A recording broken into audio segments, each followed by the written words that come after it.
श्री गणेशाय नमः। गौर लीला क्या है? वर्षों पूर्व किसी ने यह प्रश्न किया था मेरे परमाराध्य गुरुदेव, ब्रजवासियों के परम प्रिय सुप्रसिद्ध संत बाबा गौरांग दास जी से। बाबा जन्म से बंगाली थे, पर ठेठ ब्रजभाषा बोलना ही अधिक पसंद करते थे। उन्होंने उक्त प्रश्न के उत्तर में छूटते ही कहा, कछु नाय, एक 14 साल की छोरी को खेल है। परम निगूढ़ रहस्यमय गौरांग लीला को महज एक छोरी का खेल बताकर बाबा ने कोई रसिकता नहीं की थी। उनके उत्तर में छिपा था एक अभूतपूर्व सत्य। 14 साल की छोरी अर्थात एक किशोरी, नंदनंदन कृष्ण, शची दुलाल, विष्णुप्रिया प्राणधन, नदिया के निमाइन, सन्यासी श्री कृष्ण चैतन्य महाप्रभु और हमारी नीलाचल की गौर किशोरी, ये सब उस छोरी के ही अन्य नाम हैं। कहाँ कृष्ण और कहाँ किशोरी? किशोर किशोरी, नर नारी, स्त्री पुरुष, वे दोनों मिलकर क्या एक हो गए थे? हाँ, रसराज महाभाव, रस और भाव दोनों को एकाकार होना पड़ा था। यही उस छोरी का खेल था, जादू था। आप समझ गए होंगे कि इस छोरी को जनसाधारण राधा नाम से जानता है। कृष्ण इस धरा पर अपनी लीला पूरी कर स्वधाम चले गए। आदमी के प्राकृत चक्षुओं के अंतराल में होना तो यह चाहिए था कि वे धरा पर इतनी धूम धाम के बाद अपने नित्य धाम में पहुंचकर शांत होकर बैठते, पर ऐसा कुछ न हुआ। वे तो उल्टे अशांत हो गए। पृथ्वी पर इतनी इतनी लीलाएं करके भी उनके मन में एक अतृप्ति बनी रही। सर्वकाम आत्माराम होकर भी उन्हें लगा कि एक इच्छा तो पूरी ही नहीं हुई, स्वयं भगवान कृष्ण की इच्छा, और वह भी अधूरी। वस्तुतः वह एक इच्छा न थी, 3 वांछाएं थीं जो उस एक छोरी से ही जुड़ी थीं। कोई क्षण राधा प्रेमा, कोई क्षण मधुरिमा, कोई क्षण सुखे तिहों भोर। राधा का प्रेम कैसा है, मेरी माधुरी कैसी है, और कैसा है प्रेम तन्मय राधा का वह सुख। इन 3 बातों को समझना बूझना ब्रजलीला में उस छोरी के संग सानिध्य में रहकर भी संभव नहीं हुआ। कृष्ण के मन की यह अतृप्ति उनकी इस विचारधारा में प्रकट हुई। मैं हूँ भुवन मोहन, सौंदर्य की खान, चेतन की तो बात ही क्या, जड़ जगत तक मेरे अतुलनीय सौंदर्य पर लुब्ध मुग्ध रहता है। पर मैं अपने इस सौंदर्य का वैसा आस्वादन कहाँ कर पाता हूँ जैसा राधा करती है। राधा मेरे सौंदर्य का पान करती है अपने प्रेम के बल पर, अपने प्रेम नेत्रों से।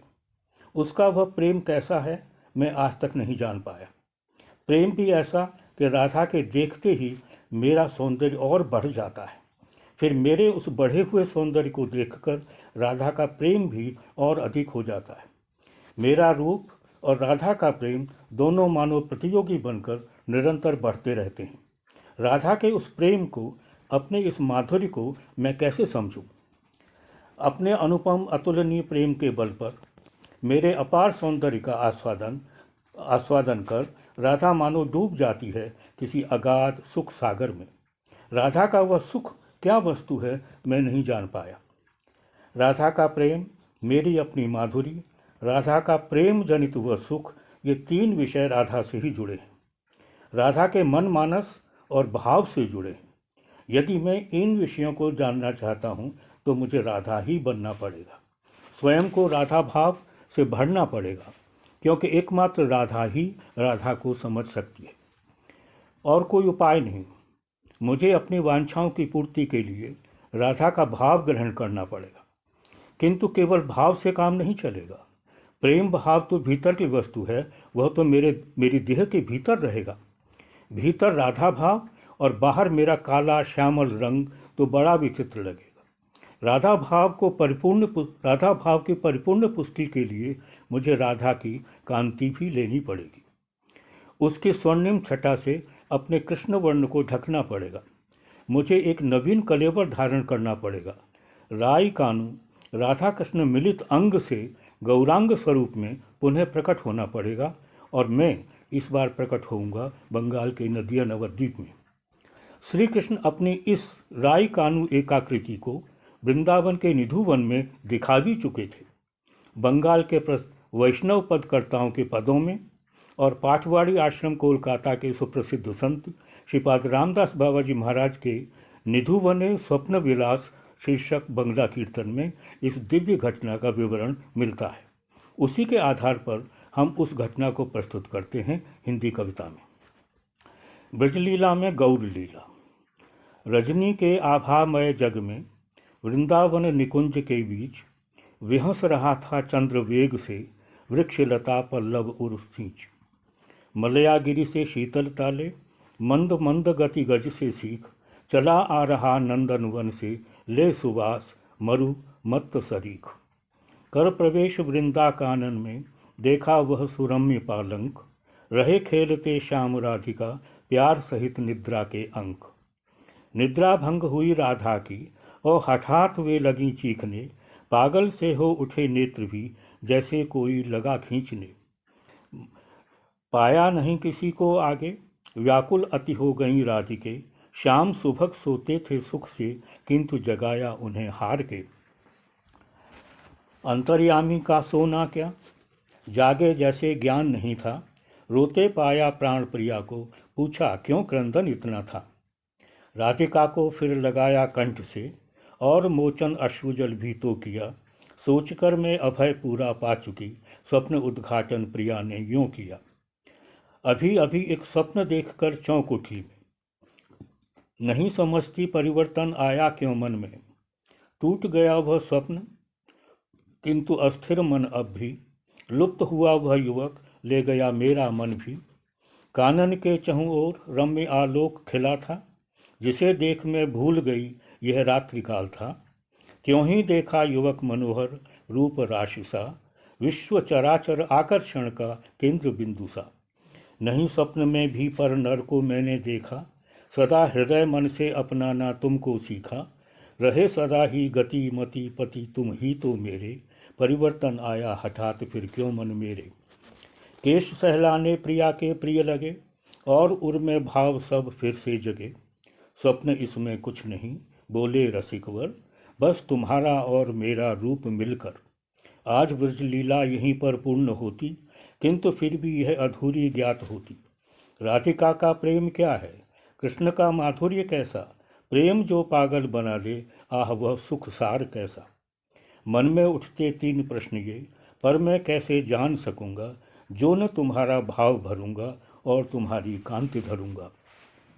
इसीलिए सोचा है मैंने दोनों मिलकर एक बनेंगे। ब्रजलीला में हो न सका जो वह नदिया में पूर्ण करेंगे। ब्रजलीला और नदिया लीला भिन्न किंतु हैं एक तत्व ही। नदिया में पार्षद सब होंगे ब्रज के गोप गोपिकाएं ही। देखा तुमने युवक रत्न जो कृष्ण राधिका एक अंग हैं कैसे अन्य पुरुष कहती हो स्वयं कृष्ण चैतन्य वही। जो भी हो कृष्ण अपनी नवीन योजना को कार्यान्वित करते हुए कलयुग के प्रारंभ में बंगाल के नदिया नवद्वीप नगर में प्रकट हुए। धन्य कलयुग यह बात बार बार कहते थे पुरी के बड़े बाबा महाशय। हम सब बड़े भाग्यवान हैं कि इस कलयुग में अर्थात गौर के कलयुग में जन्मे हैं। गौर लाड गौरंग का कलयुग। इस कलयुग में गौर हमारी धरा पर अवतरित हुए। गौर हैं सुदुर्लभ क्योंकि वे प्राय 4 अरब 32 करोड़ वर्षों में केवल एक बार अवतीर्ण होते हैं। आइए इस बात को थोड़ा स्पष्ट करते हैं। सतयुग त्रेता द्वापर कलयुग इन चारों युगों की काल अवधि अलग अलग होती है। एक एक कर चारों युग आते जाते रहते हैं। दूसरे शब्दों में यही भी कह सकते हैं कि एक चतुर्युग के बाद दूसरा चतुर्युग शुरू होता है। इस तरह 28वें चतुर्युग का सत्ययुग त्रेता बीत जाता है। आरंभ होता है द्वापर। इस एक विशेष द्वापर में अर्थात 4 अरब 32 करोड़ वर्षों में एक बार स्वयं भगवान कृष्ण हमारी धरा पर आते हैं और उसके ठीक बाद वाले कलयुग में प्रकट होते हैं हमारे गौर। आम आदमी समझता है कि कृष्ण हर द्वापर में आते हैं पर ऐसा नहीं है। इसी तरह राय कानू मिलित गौरांग भी उसी कलयुग में आते हैं जो 28वें द्वापर के ठीक पीछे आता है। यही है हमारे इस विशिष्ट कलयुग की महिमा और गौर की सुदुर्लभता। स्वयं भगवान और भगवान में बड़ा अंतर है।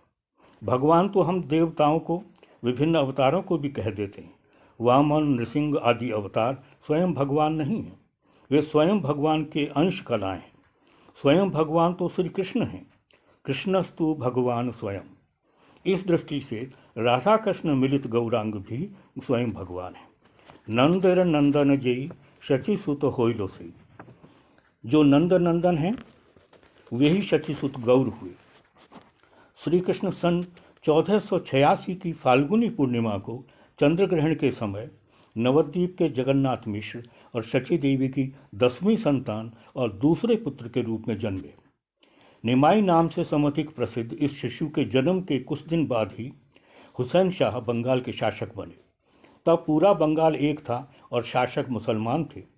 हुसैन खां शाह ने अपने राज्य के संचालन के लिए जगह जगह काजी नियुक्त कर रखे थे, जो अपने सैनिकों और हिंदू कर्मचारियों की सहायता से कानून व्यवस्था बनाए रखते।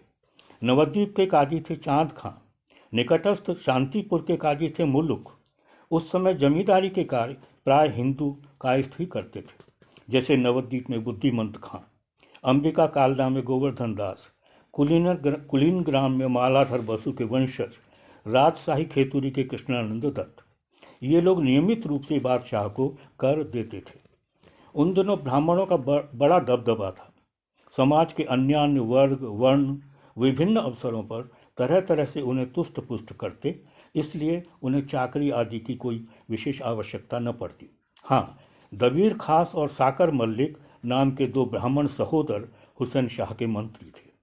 उधर जगाई जगन्नाथ और माधाई माधव नवद्वीप के कोतवाल थे, पर ऐसे नौकरी पेशा ब्राह्मण अपवाद स्वरूप ही थे।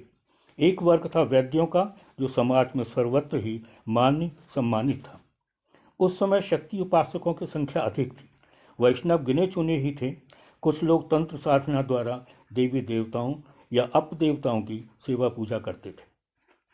नवद्वीप तब विद्या का केंद्र था और न्याय शास्त्र के अध्ययन अध्यापन के लिए पूरे देश में विख्यात था। आरंभ में तो रामभद्र भट्टाचार्य का ही एक सामान्य टोल था, पर उस विषय का कोई भी ग्रंथ नवद्वीप में उपलब्ध न था। इस अभाव को दूर किया वासुदेव सार्वभौम ने। उन्होंने मिथिला जाकर न्यायशास्त्र की पढ़ाई पूरी की, साथ ही न्याय का बृहत ग्रंथ भी कंठस्थ कर लिया। नवद्वीप लौटकर उन्होंने इस ग्रंथ को लिखकर न्याय पर मिथिला का एकाधिकार समाप्त किया। अब न्यायशास्त्र के केंद्र नवद्वीप में सार्वभौम के टोल में देश के कोने कोने से विद्यार्थियों के दल आने लगे। इस प्रकार नवद्वीप विद्या रस में डूब गया। जिसे देखो वही, क्या बालक क्या वृद्ध, क्या स्त्री क्या पुरुष, शास्त्र चर्चा करता ही नजर आता। लोग धनोपार्जन से कहीं अधिक महत्व देते विद्या उपार्जन को। महात्मा शिशिर कुमार घोष ने उस समय के नवद्वीप का परिचय देते हुए लिखा है, दिवानिशी विद्या चर्चा करने से नवद्वीप की आकृति प्रकृति अन्य नगरों से अलग हो गई। स्त्रियां गंगा घाट पर शास्त्र चर्चा कर रही हैं, बालक जगह जगह विद्या और युद्ध कर रहे हैं, छात्रों ने पूरी तरह नगर पर अधिकार कर लिया है। सभी के हाथों में पोथियां, पोथियों से बाहर निकलने का उपाय नहीं। प्रत्येक गली में टोल, प्रत्येक टोल में हजार हजार छात्र। विद्या ही नवद्वीप का एकमात्र उत्सव और आनंद था। ऐसे ज्ञान गर्वीले विद्या रस उन्मत्त नवद्वीप में हमारे गौर निमाई ने जन्म लिया। पिता जगन्नाथ मिश्र श्रीहट्ट के ढाका दक्षिण गांव के निवासी थे। वे नवद्वीप आए थे अध्ययन के लिए, पर वहाँ स्थायी रूप से रहने लगे। वे वासुदेव सार्वभौम के सहपाठी थे और अपने पांडित्य के कारण मिश्र पुरंदर नाम से प्रसिद्ध थे। नवद्वीप के नीलांबर चक्रवर्ती एक अच्छे ज्योतिषविद थे। साथ ही वे सार्वभौम के पिता महेश्वर विशारद के समान न्यायशास्त्र के अध्यापक भी थे। उनके दो पुत्र थे, यज्ञेश्वर और हिरण्य। दो पुत्रियां भी थीं, शची और सर्वजया। उन्होंने बड़ी पुत्री का विवाह रूप गुण संपन्न जगन्नाथ मिश्र से और छोटी पुत्री का विवाह चंद्रशेखर आचार्य रत्न से किया था। शची जगन्नाथ की प्रथम 8 संतानें कन्याएं थीं, जो जीवित न रहीं। 9वीं संतान के रूप में विश्वरूप हुए, जो बचपन से ही परम वैराग्य प्रकृति के थे। उन्होंने अपने टोल में अध्ययन किया, पहले टोल में अध्ययन किया, फिर अद्वैत आचार्य की सभा में विशुद्ध भक्ति तत्व की चर्चा समालोचनाओं में भाग लिया। वे 15-16 साल के हुए तो पिता उन्हें विवाह के बंधन में डालने की सोचने लगे। इस बात की भनक पड़ते ही विरक्त प्रकृति विश्वरूप लोकनाथ के साथ चुपचाप गृह त्याग कर चले गए।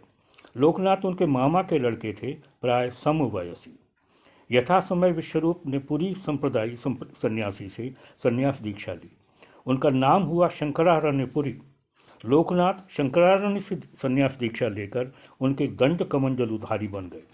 संन्यास के प्राय 2 वर्ष बाद शंकरारण्य पूर्णा के निकट पांडुपुर में अलौकिक रूप से अप्रकट हो गए। विश्वरूप ने जब गृह त्याग किया तब उनके छोटे भाई निमाई मात्र 5 साल के थे। वे अत्यंत सुंदर स्वर्णवर्ण थे और सामान्य बच्चों की तरह बड़े चंचल। कभी कभी पिल्ले को गोद में ले आते, कभी घूरे पर जा खड़े होते, कभी फेंकी गई झूठी हाड़ियों पर जा बैठते। शची माँ यह सब देखकर हाय हाय कर कहती, तू वामन का बच्चा होकर ऐसी अपवित्र जगह बैठता है। ऐसे अवसरों पर वे बड़े ज्ञानी की तरह उत्तर देते, माँ मेरे छूने से तो अशुचि भी शुचि हो जाती है। बालक होते हुए भी वे कभी कभी आत्म प्रकाश करते हुए कहते कि मैं ही देवता हूँ, मैं किसकी पूजा करूँगा। कभी कहते मैं पागल नहीं हूँ, मुझे छोड़कर और सभी पागल हैं। एक दिन तो निमाई ने हद कर दी। वे जोर जोर से रोने लगे। उन्हें चुप कराने के लिए लोग एक ही औषधि का प्रयोग करते थे, वह थी हरिनाम। उस दिन जब यह औषधि भी काम न आई तो सब चिंतित हो गए। अंततः रोने का राज सामने आया। निमाई बोले, आज एकादशी के दिन पड़ोसी जगदीश पंडित और भागवत हिरण्य ने ठाकुर जी के लिए जो भोग लगाया है, भोग तैयार किया है, मैं वही खाऊंगा। ठाकुर जी का भोग उसे निवेदन करने से पहले कोई खाए, इसकी तो कल्पना भी नहीं की जा सकती। दूसरी बात, इस छोटे से बच्चे को कैसे पता कि आज एकादशी है। जो भी हो, जगदीश हिरण्य को जब यह पता चला तो उन्होंने इस विश्वास के साथ कि निमाई के देह में स्वयं गोपाल आ बैठे हैं, सारा नैवेद्य उनके आगे लाकर रख दिया। इस घटना ने शची माँ को बड़ा चिंतित और दुखी किया। उन्होंने तत्काल अपनी छोटी बहन और मोहल्ले की बड़ी बूढ़ियों को बुलाया, निमाई की इन आचार विरोधी गतिविधियों के विषय में बताया। सबने सोच विचार कर शची माँ से कहा, बहन लगता है निमाई पर कोई अपदेवता आ बैठा है, तुम षष्ठी पूजन करो, वे निश्चय ही इस बालक पर कृपा करेंगी। शची माँ इस परामर्श के बाद षष्ठी पूजन का थाल सजाकर अपने पल्ले से ढककर गुप्त रूप से घर से निकली। उन्हें जिस बात का डर था वही हुआ। चंचल निमाई जाने कहाँ थे, एकाएक आए और माँ का रास्ता रोक कर खड़े हो गए। बोले, माँ कहाँ जा रही हो? इस थाल में क्या है? निश्चय ही खाने की चीज़ है, दो मुझे दो। माँ सक पकाकर बोली, तुम घर चलो, मैं अभी आकर खाने को दूंगी। कौन किसकी सुने। निमाई एक ही झपटके में उस थाली में से भोग उठाकर खाने लगे। शची माँ रोने लगी, बोली, हाय हाय, इस दुष्ट ने षष्ठी माँ का भोग नष्ट कर दिया, अब वे न जाने इसका क्या अमंगल करेंगी। निमाई इतने पर भी हंसकर बोले, माँ चिंता न करो, षष्ठी बड़ी प्रसन्न होंगी। कहने का भाव यह है कि मैं तो षष्ठी काफ़ी आराध्य हूँ, षष्ठी काफ़ी आराध्य हूँ, मेरे खाने से तो वे तुष्ट ही होंगे। एक अन्य दिन की बात, उस दिन तो निमाई ने सारी मर्यादा तोड़ दी। मुरारी गुप्त नाम के एक युवा वैद्य उन्हीं के मोहल्ले में रहते थे। चिकित्सा कार्य करते और पंडित गंगादास के टोल में व्याकरण पढ़ते। वे योग वाशिष्ठ पढ़ते और अपने को भगवान मानते, सोह हम। उस दिन वे रास्ते पर बड़ी भाव भंगिमा के साथ अपने साथियों को ज्ञान देते हुए चले जा रहे थे। एकाएक लगा कि पीठ पीछे कोई फुसफुसा रहा है। उन्होंने मुड़कर देखा कि मिश्र जी का वह नटखट निमाई कुछ बच्चों के साथ उन्हीं की नकल करता आ रहा है। गुप्ता जी ने कुपित होकर निमाई को डांटा तो निमाई ने कहा, अच्छा आज बताता हूँ। सब अपने अपने रास्ते चले गए। दोपहर हुआ। मुरारी भोजन करने बैठे ही थे कि निमाई ने एकाएक वहाँ पहुँचकर उनकी थाली में पेशाब कर दिया। इतना ही नहीं, इस छोटे से बालक ने कहा, मुरारी, जो स्वयं को भगवान मानता है, मैं उसकी थाली में ऐसे ही पेशाब करता हूँ। ज्ञान चर्चा छोड़ो, भगवान की भक्ति करो। मुरारी हैं करते रहे। निमाई अपना कार्य कर तुरंत भाग खड़े हुए। मुरारी उनके पीछे पीछे भागे। देखा कि वह चंचल बालक मिश्रालय में अपनी माँ की गोद में जा छिपा है। गुप्ता जी ने दौड़कर निमाई के पैरों में सिर रख दिया। उन्हें ऐसा करते देखकर जगन्नाथ बड़े चकित। बोले, मुरारी, तुम क्या कर रहे हो? ऐसा करने से इस बच्चे को पाप लगेगा। मुरारी अब वे मुरारी न थे। एक सामान्य सी घटना ने उन्हें ज्ञानी से भक्त बना दिया। वे बोले, मिश्र जी, तुम अपने बालक को बाद में समझोगे। ज्ञात हो कि निमाई के पड़ोसी इन मुरारी ने बाद में संस्कृत में निमाई का जीवन चरित्र लिखा। श्री कृष्ण चैतन्य चरितामृत नामक वह ग्रंथ गौड़ लीला का आदि ग्रंथ माना जाता है। मुरारी गुप्त का कर्चा नाम से सर्वसम्मतिक प्रसिद्ध है। देवकीनंदन दास कृत सुप्रसिद्ध वैष्णव वंदना में स्पष्ट कहा गया है कि त्रेता युग के राम भक्त हनुमान हैं, कि वे त्रेता युग के राम भक्त हनुमान हैं। वंदिव मुरारी गुप्त भक्ति शक्तिमंत, पूर्व अवतारे जहाँ नाम हनुमंत। थोड़ा और पीछे देखें तो हमें अपने चंचल निमाई की दो ऐश्वर्यमयी लीलाएं भी दृष्टिगत होंगी। वे जब घुटुअन चलने लगे तो घर से बाहर भी निकल जाते। ऐसे ही एक अवसर पर एक चोर की दृष्टि उन पर पड़ गई। वे अपूर्व सौंदर्य लावण्य के धनी तो थे ही, कुछ अलंकारों से विभूषित भी थे। मेषमाली नामक उस चोर की दृष्टि में उनके अलंकार ही विशेष आकर्षक रहे। एकांत में अकेले बच्चे को देखकर चोर ने उठाकर कंधे पर बिठा लिया। वह सोचने लगा कि मौका देखते ही इसके गहने उतार लूँगा। वह संभवतः यह भूल गया कि गोपाल सहस्त्र नाम में कृष्ण को चोर, जार, शिखामणि भी कहा गया है। जो चोरों का सरदार है, उसके आगे किसी सामान्य चोर की चाल कैसे चलेगी? मेषमाली को ऐसा मतिभ्रम हुआ कि वह इस माखन चोर को कंधे पर लादे लादे चक्कर काटता रहा और अंत में मिश्रालय के पास ही छोड़ गया। उसकी सेवा व्यर्थ नहीं गई। उसने इस नए गोपाल को कंधे पर बिठाकर चड्डी खिलाई थी, इसलिए बाल गोपाल ने उस पर पूरी कृपा की। कहते हैं उस कृपा के फलस्वरूप मेषमाली बड़े विरक्त भाव से भर गया, गृह त्यागी साधु बन गया। दूसरी घटना मिश्रालय में ही घटित हुई। एक नैष्ठिक ब्राह्मण तीर्थाटन करता आया, जगन्नाथ जी का अतिथि बना। स्वपाकी ब्राह्मण ने 2-3 बार अपने हाथों से रसोई तैयार की, अपने ठाकुर को भोग लगाया। हर बार ऐसा हुआ कि ब्राह्मण ठाकुर के आगे भोग रखकर जैसे ही ध्यान करने लगे, चंचल निमाई एकाएक आकर थाली से भोग उठाकर खाने लगे, भोग दूषित कर दें। विश्वरूप आदि के अत्यंत आग्रह पर जब उस ब्राह्मण ने अंतिम बार रसोई कर ठाकुर के आगे भोग रखा तो निमाई माता पिता की तमाम सावधानी को धता बताकर उसके आगे जा पहुँचे और उसे चुप रहने का संकेत करते हुए बोले, तुम बार बार मेरा ध्यान करते हो, मुझे भोग स्वीकार करने को कहते हो, फिर जब मैं भोग स्वीकार करता हूँ तो तुम हाय हाय करते हो। सुनो, मैं त्रेता में राम था, द्वापर में कृष्ण, अब इस रूप में आया हूँ, यह रहस्य किसी को बताना नहीं। निमाई इस प्रकार अपने भक्त पर कृपा कर वहाँ से चुपचाप सरक गए। भक्त भगवान के बीच घटित हुई यह ऐश्वर्य लीला अन्य किसी के देखने में न आई।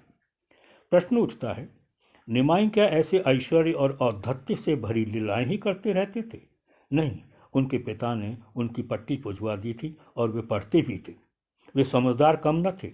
यह सही है कि उनके अग्रज विश्वरूप अपनी पोथियों में अथवा अद्वैत आचार्य की सभा के भक्ति रस में डूबे रहते थे और निमाई के लिए उनके पास अधिक समय न था। यह सही है, किंतु उनके चले जाने के बाद निमाई को जब यह एहसास हुआ कि दादा अब कभी नहीं आएंगे तो वे मूर्छित हो गए थे।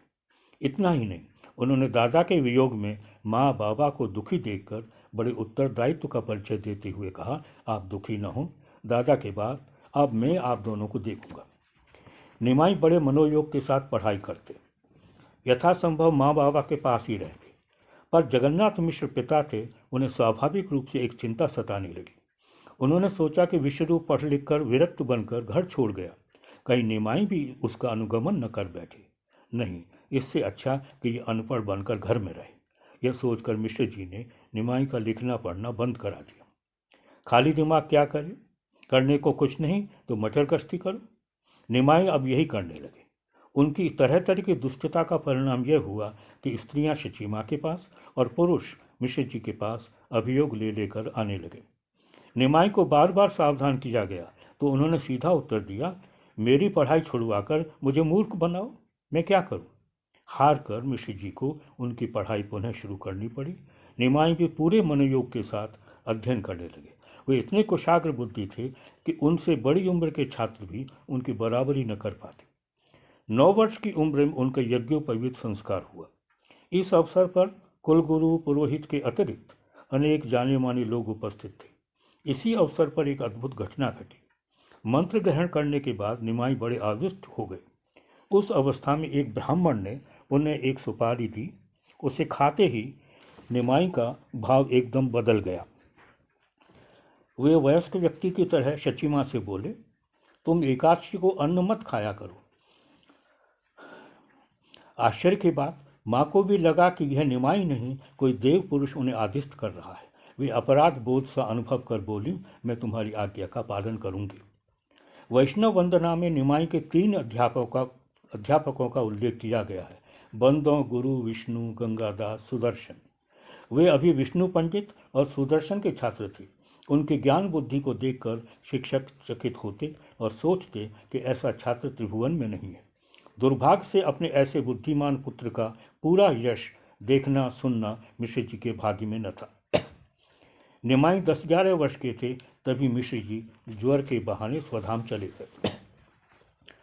शची माँ ने पितृहीन निमाई को पंडित गंगादास भट्टाचार्य के टोल में भर्ती करा लिया। टोल में उनसे कहीं बड़े 30-32 वर्ष तक के छात्र भी अध्ययन करते थे, जिनमें अलंकार शास्त्र के परम विद्वान कमलाकांत, तंत्र सार के प्रणेता कृष्णानंद, प्रसिद्ध वैद्य मुरारी गुप्त आदि प्रमुख थे।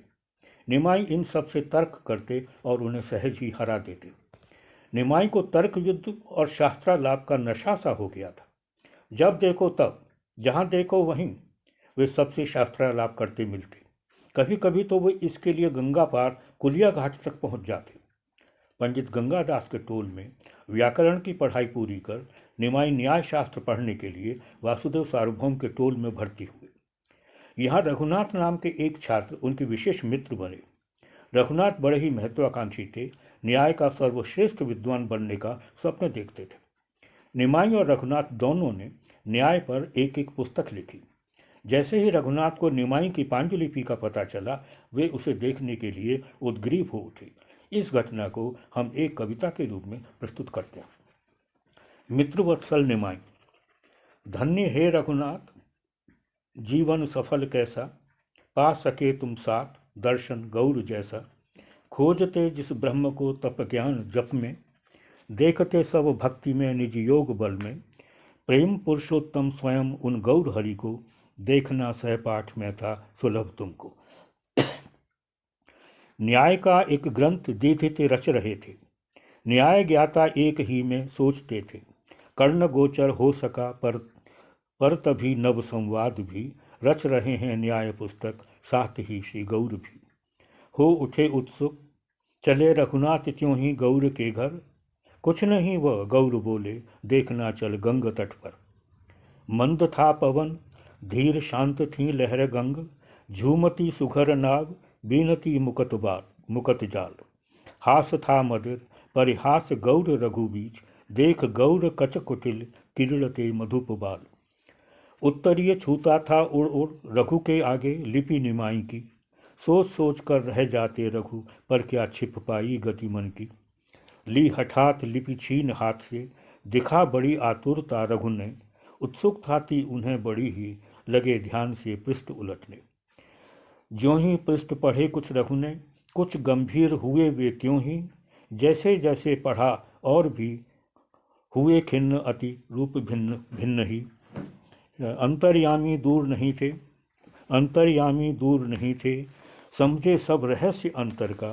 बोले क्यों रघुनाथ हुआ क्या, समझूं तो कुछ भाव हृदय का। होकर बात लगे रघु कहने, पानी फिरा सभी आशा पर। सोचा करता नर कुछ मन में, छोड़ उसे कुछ हो जाता पर। न्याय ग्रंथ लिख रहा सोचता नैयायिक सर्वोपरि हूँगा। अद्वितीय मम ग्रंथ रहेगा, गौरव यश में प्राप्त करूँगा। खिन्न हुआ जाता मन मेरा, किंतु देख कर यह तव रचना। कौशल लख कर तब गुरुता का, लगता मम कृतित्व ही कितना। मुस्कुराकर गौर बोले क्या बड़ी यह बात, कर रहे हो सोच इतना हारते मन तात। पूर्व में ही कह रहा था कुछ नहीं है लेख मम यह, खेल ही तो है सभी यह, उड़ चले सब पत्र लो यह। प्रेम से पोथी बहादी भाव निधि ने, हैं अरे रे कह नवाया सिर रघु ने। लाज विस्मय से भरे रघुनाथ फिर नत हो गए, बाहु फैला गौर ने निज अंक में वे ले लिए। रो उठे रघु त्याग को फिर प्रेम को मन सोच के, गौर हे करुणा दयामय, प्राण हो तुम भक्त के। शेष अगली बैठक में। इतने में रखा हुआ है।